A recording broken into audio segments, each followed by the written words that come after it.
Kia ora, good evening. Welcome to the Guerin Report. Thanks for taking time out of your Monday night to join us. It's getting really serious now, isn't it? The countdown to the huge races over your summer of racing.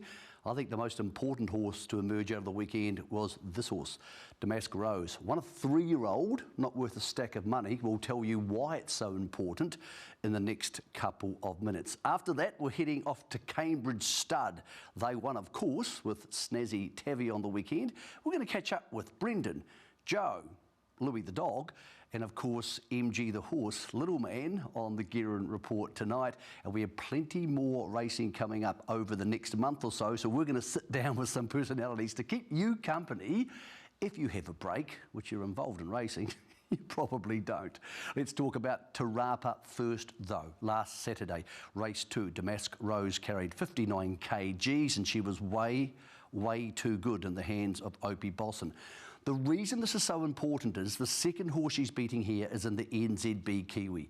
You can bank on it now. The Guerin Report is absolutely declaring it. Damask Rose will be in the NZB Kiwi. I would expect Te Rapa to announce that in the next 10 days. Now that's important for this market and the Karaka Millions market. We'll get to the KM first. Because Savaglee goes to the trials this Friday at Matamata. Pam Gerard said, we're a chance to get here to the KM. We're a chance, but we may not. We might go to the Levin Classic at Trentham and then maybe look at the BCD Sprint at Te Rapa. So Damask Rose is going to be in this race. There's no doubt about that, and therefore she deserves to be the clear favourite because of the doubts over Savaglee. More to be known about him after the big trials at Matamata on Friday. Here's where it's important for the Kiwi. She's going to get a slot. There's no doubts. Savaglee still not expected to come. And when you look at this page, there's some yeses and a whole bunch of maybes. Now she's $8 and she could potentially be there on a track where she's raced well, second of the Karaka Million last year, and with Opie Bosson on board. She should be the favourite and the outright favourite for the NZB Kiwi Damask Rose. News coming out today about the railway. This is really interesting. We had a release of the weights last week, what we thought they would be, but they were slightly miscalculated. Ken Kelso telling the Guerin Report this morning, after recalculating, Alabama Lass is going to get 52 kilos in the railway, 52.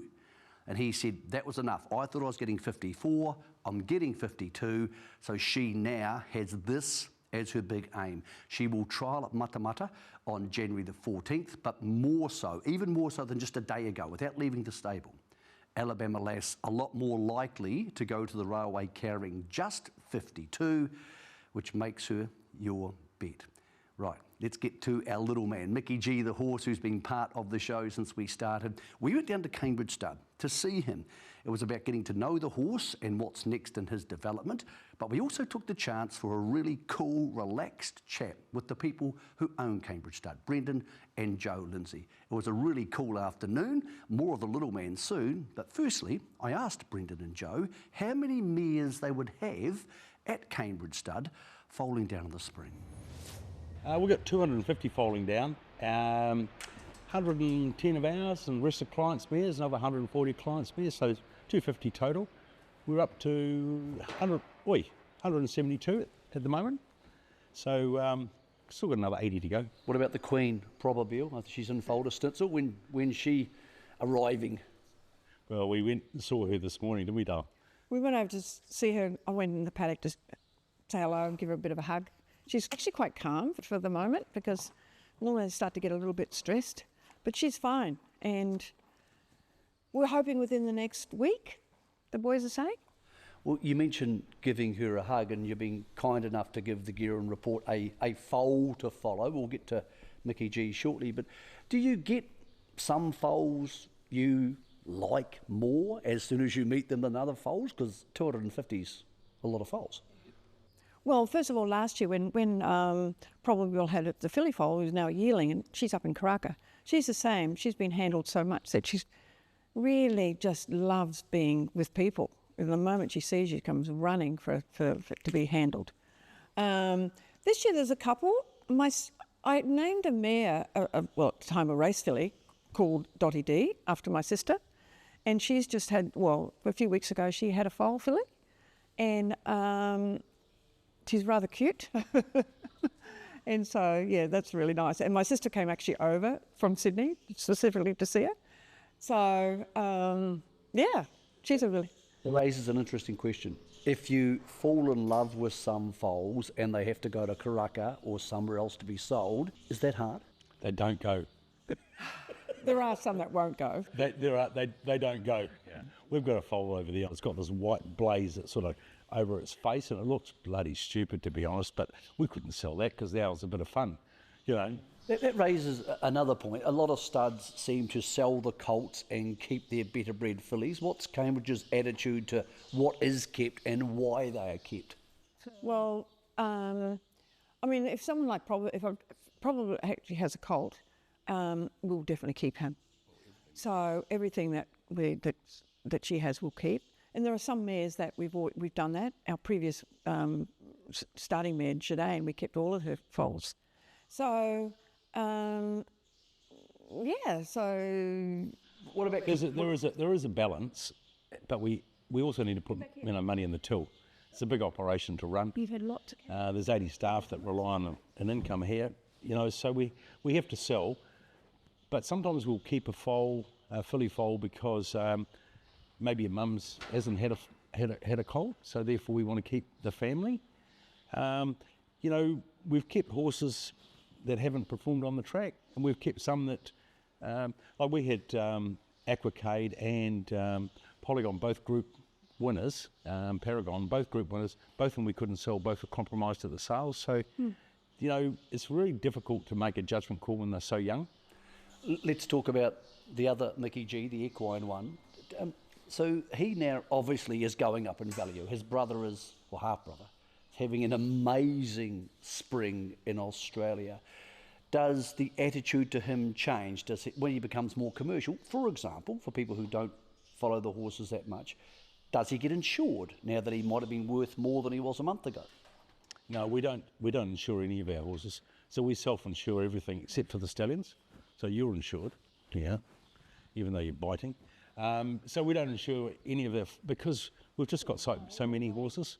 So we self-insure everything, and we hope that if we are having a loss, it's the one at the bottom end of the table rather than the top. But no, we won't insure him.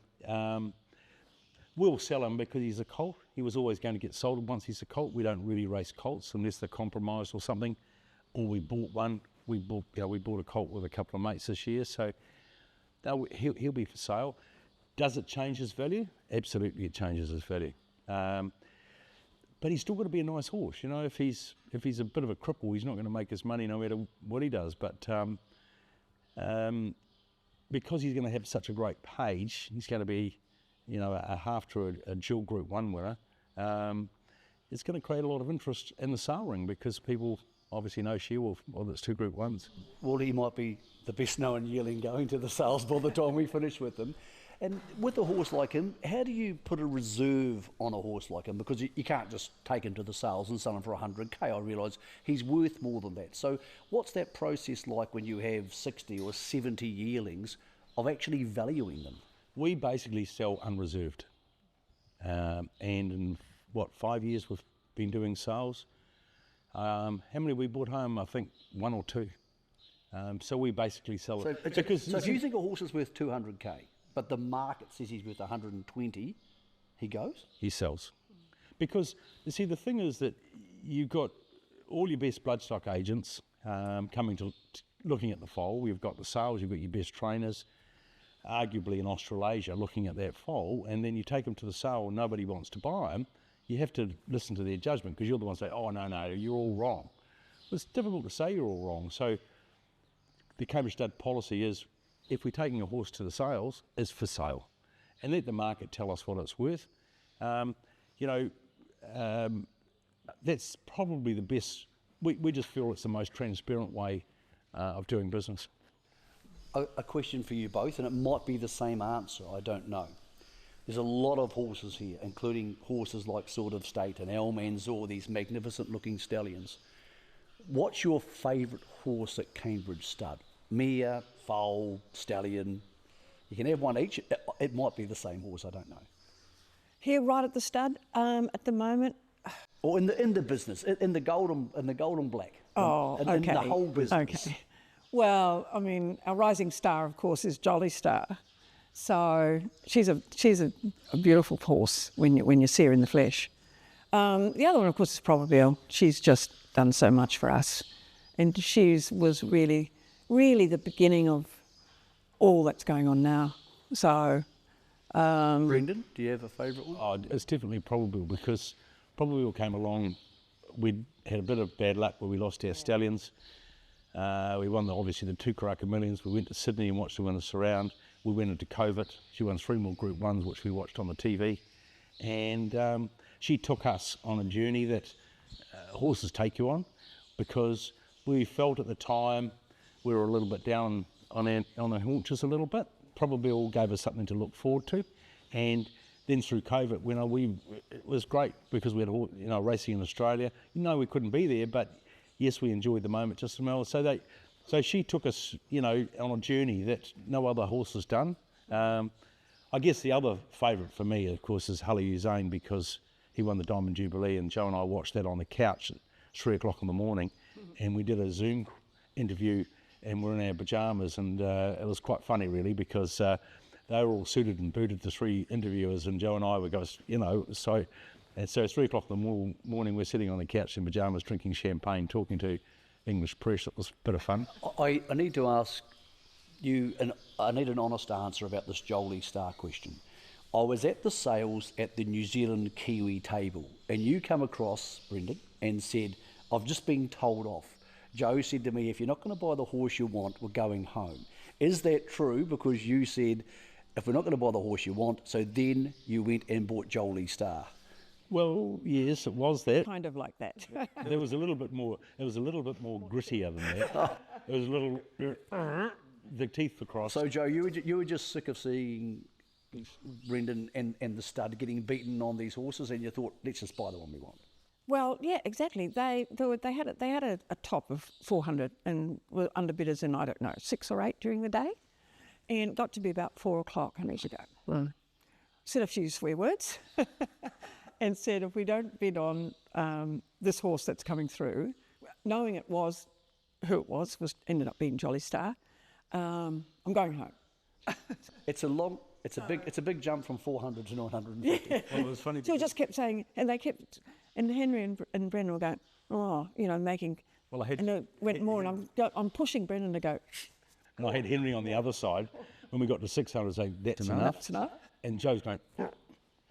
So 650, and Henry goes, that's it.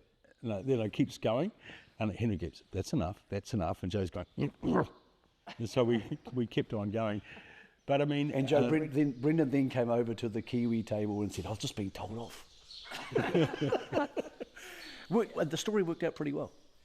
Very well. The main reason for buying her, obviously she's a lovely horse, but she's got a magnificent Australian pedigree. 60% of our customers are in Australia, and they understand the pedigrees in Australia, and they understand Australian pedigrees. So if she can't run an inch, she has a residual value. And eventually, we're trying to build our breed mare band up, and we need to build it up with horses that people recognise. And of course, they recognise Australian pedigrees in Australia. So that was the motivation. We didn't expect to have to pay that much, and if Jo had not been at the table, we wouldn't have owned her, because I would have stopped. I would have been second again. But Henry has a system, a scaling system, when he goes and looks at all the horses, and she was the highest score that he'd had on his rating system. So, but I don't think he sort of had a dollar value on that. He just what the horse looked like, its conformation, and all that sort of thing. So Henry has a rating of 1 to 10. Yeah. And he rated Jolly Star 9.5. And I said, how many 9.5s have you ever had in 40 years of buying horses? And he said, only one. I said, what? And he said, I've only ever rated one horse 9.5, and that was Merlin that won the Golden Slipper. And I said, oh my God, Henry, is this as good as that? He said, Brendan, I think this is one of the nicest horses I've ever seen. So that changed our, it's not so much having to pay that money to back his judgment, but there's no point having people of his quality in our life and saying, oh, well, yes, you're wrong. We need to support his judgment. And, other times, of course, we've bought horses for bit of money and they haven't proved the same, but they have accidents and stuff like that. But you know, it's a nice story, it's a good story, and I think there's more to be written on that story. I think she's a very, very good horse in the making, and she's such a kind horse in nature as well. And, well, Chris Wallace says she's still on the way up. She's got a long way to go. We're in the Stallion Barn here at Cambridge, and 5 years ago this was quite a lonely place. You had the incredible misfortune to lose 3 stallions in a year. Was there a time where you thought, what have we done here? And are we really up for this fight? Because I can't remember anybody losing 3 stallions in a year. It can't have been a lot of fun. Being quite novices at it, it was quite traumatic. And at the same time, we were thinking, we didn't really think, what have we done? Have we done the wrong thing here? We just thought, how are we going to get over this? And just keep going. But I think that we didn't really think, no, we've done the wrong thing. Yeah. It was just, how are we going to get out over this? You know, it's like one bad day is only closer to a good day. And we know we had a few bad days in a row, but they'll only bring you closer to a good day. And, you know, we bought the business for long-term enjoyment for Jo and I, and, you know, we need to take it on the chin and move on. You know, like it's, did we think about giving up or anything like that? No, it actually makes your resolve harder. When things go wrong, you know, you need to muscle up, and we muscled up together, and we go, you know what, we can turn this around, we can get to where we want to go to. So we shouldn't have bought the business if we didn't have that attitude to start with. Is there a weight to the words Cambridge stud? It's not like you've set up your own farm and you're still learning. This comes with an enormous historical importance to New Zealand breeding. Do you feel the importance of that? Oh, most definitely. Because it's an iconic brand, and when you buy an iconic brand, and yes, an iconic brand in the industry of racing, but Cambridge Stud's known outside the industry of racing. So when you buy that, you take a responsibility, and part of that responsibility is to look after its heritage and also to build on the heritage if you can. So when you take that responsibility on, you need to take it on with a clear understanding that it's going to take a level of time. It's not going to happen overnight, and you need to be focused on the result and your resolve on what you want to achieve. And what we want to leave behind, because we're not going to live forever, we want somebody else to take Cambridge Stud on in a better, not necessarily a better place than when we bought it, but we want to add to the brand. Somebody else can enjoy it, and hopefully the industry can enjoy it in terms of visiting the property or visiting the Heritage Centre or seeing our success on the racetrack or whatever. But yeah, there's a hell of a big responsibility, I believe personally. I think one of the most valuable animals on the property cost about $300. He's at your feet at the moment. He seems to go everywhere with you, and he doesn't like carrots. I take it that he's, shall we say, one of the most important animals on the property. Definitely. Louis? Hey, Louis.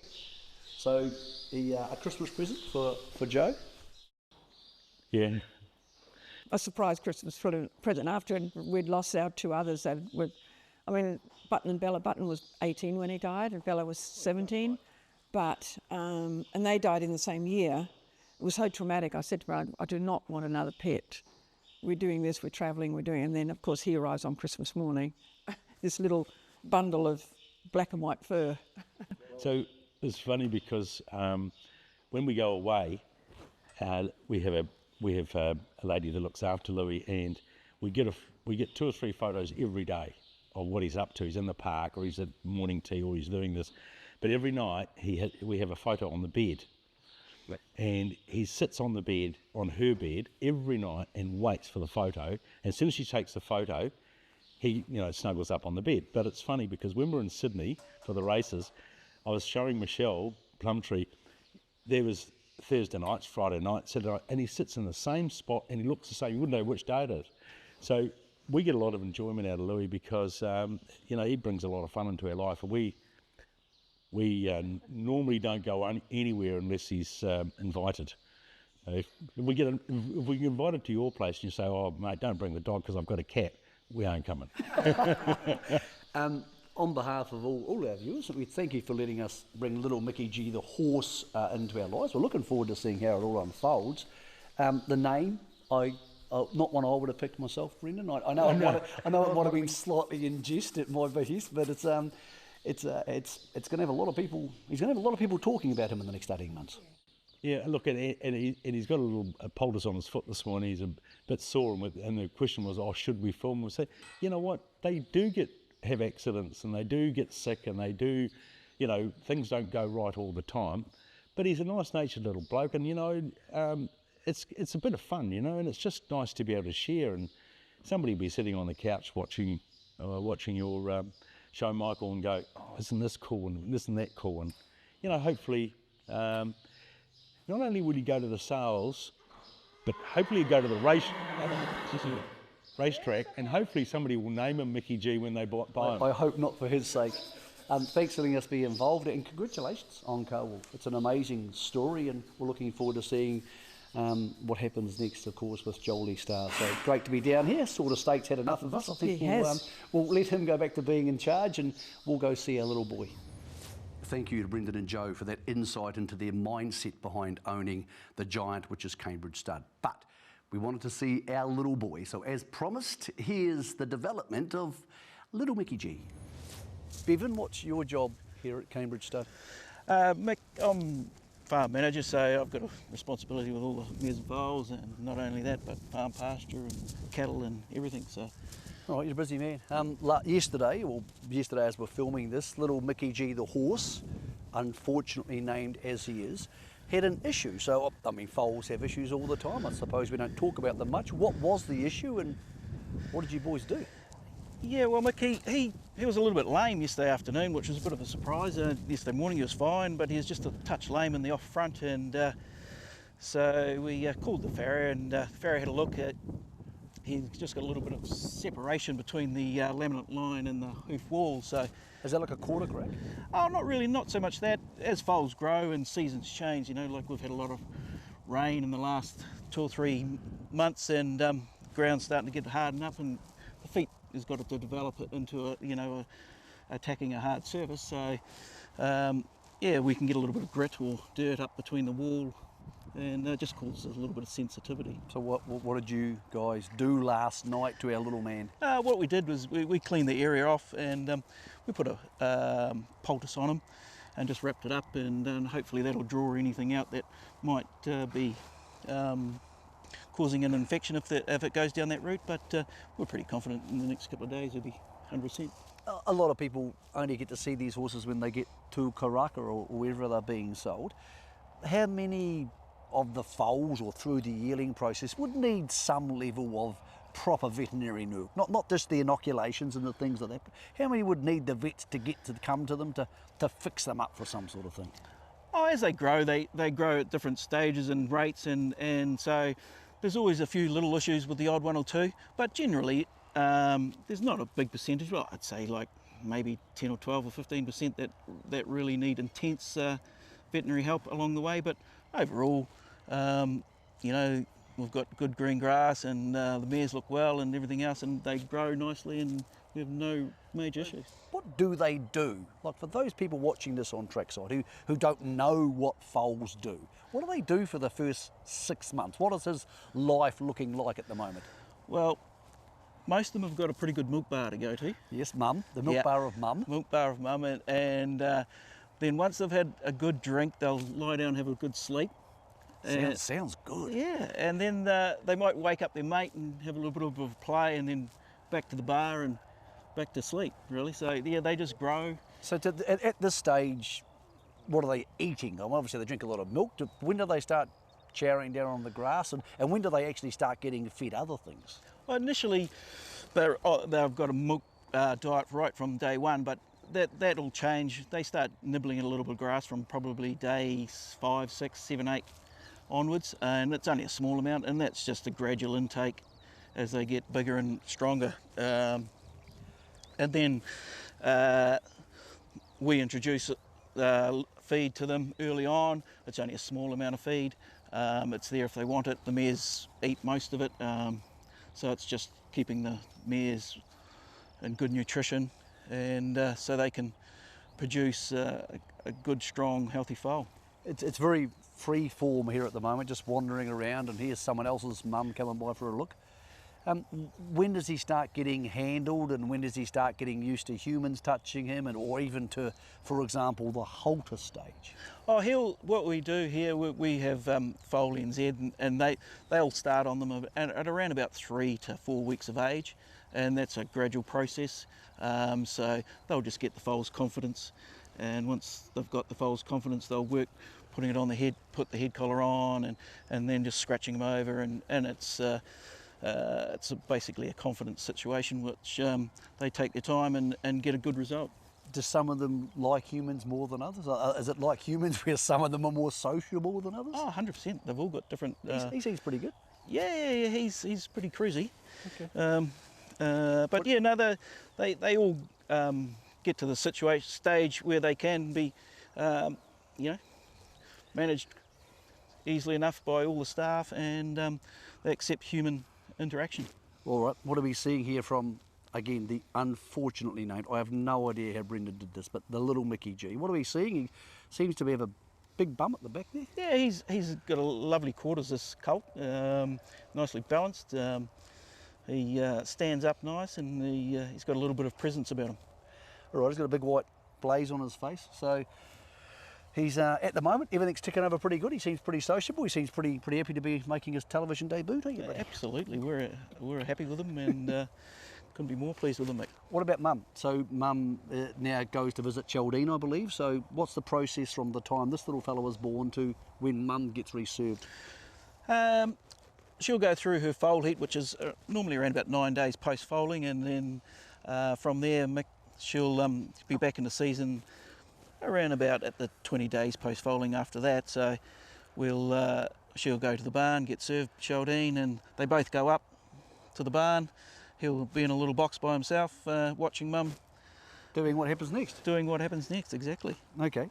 Do you know, because you see there's 250 mares to foal down here this spring, do you know when you look at one if it's got a chance? Do you look at some of them and go, oh yeah, I like what I'm seeing here?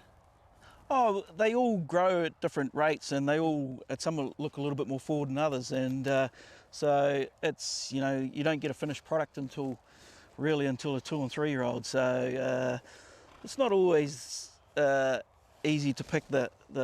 You must see some though. You must see some and go, he's a belter. Oh yeah, there's absolutely some are belter, but they've still all got to have a little bit of will to win and do the job, don't they? Really. All right, so we're looking good so far. Like, is this going to make a yearling you can take to the sales? Well, he's with his half brother now winning 2 Group 1s. Yeah, he's well on the way there. He's got good confirmation, and he'll make a lovely yearling. Isn't he adorable? More of Mickey G coming up on the Guerin Report in coming months. Well, we know some of you may have a break coming up, some of you may not. Every Monday night over the holiday period, we've got you here on the Guerin Report with a different episode and some huge names. Here's what's coming up as we leave you for tonight. We'll be back on Trackside at 8 p.m. next Monday. 2 years ago, you made a big choice, which deserves some congratulations. You gave up the drink. Why? Bottom line to it, probably, no doubt it wasn't doing me any good. It was a bit of a fork in the road, which I made a decision to change. Otherwise, we probably wouldn't be having this conversation here today. I go and speak to the apprentices once a year as well, and people probably don't know that, and I go stand up there for an hour and talk about money. They actually really love it, and they learn a lot, and I've seen a couple of the apprentices completely change in the way that they respond to that info as well. How often do you talk to Dad? Obviously he retired a couple of years ago. How often do you pester him, or how often does he ring you with a bit of fatherly advice? Daily. Every day, just about. Every time I have a loser, you got those tactics wrong. Why haven't you got McDonald on? I'm like, because I didn't win the lotto this week, mate. I can't get him.